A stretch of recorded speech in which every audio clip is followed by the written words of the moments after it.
વેનીલાના દાણામાંથી વેનિલિન નામનું એક દ્રવ્ય પ્રાપ્ત થાય છે અને એનો ટેસ્ટ વેનીલા આઈસ્ક્રીમ જેવો છે. સમજાય કે ના સમજાય? ફ્લેવર એટલે તો મતલબ સમજાય તમને કે પદાર્થ પોતે ના હોય, એના જેવો એક કેમિકલ પદાર્થ હોય એ એની અંદર ઉમેરવામાં આવે. તમને એક્ઝામ્પલ આપું. Almond drop. આલ્મન્ડ એટલે કે બદામ કે છે, તો આલ્મન્ડ ડ્રોપ એટલે કે બદામનું તેલ. હવે બદામનો ભાવ સાંભળ્યો છે કોઈ દિવસ? 800, 900, 1000 રૂપિયે કિલો બદામ છે. એટલી બદામને તમે ક્રશ કરો, એમાંથી તેલ કાઢો. હવે કિલો બદામમાંથી મને લાગે 100 ગ્રામ તેલ નીકળતું હોય તો માંડ નીકળે, તો તેલની બોટલનો ભાવ, એ કિલો બદામનો ભાવ, એની પ્રોસેસિંગનો ભાવ બધો ભેગો થઈને કેટલો હોવો જોઈએ? તો તારા બાપા એટલું બધું તેલ કાઢવા ગયા હતા?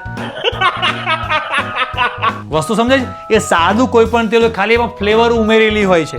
ગુલાબનો અમુક સાબુની ઉપર તમને ગુલાબની પાંદડીઓ દેખાય. તારા બાપા તોડવા ગયા હતા ગુલાબની પાંદડીઓ આટલી બધી?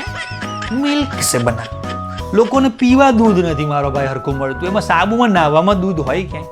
ગાયનું ગીર ગાયના દૂધમાંથી સાબુ બનાવે, ખાવા નથી કોઈને ગીર ગાયનું દૂધ, એમાં સાબુમાં નાહવામાં ક્યાંથી લાવું? સમજાય? અને એ સાબુ બને એનો ભાવ શું જાય? એટલે સમજાય કઈ વસ્તુમાં શું પ્રોડક્ટ બનતી હોય છે આપણને ખબર હોતી નથી.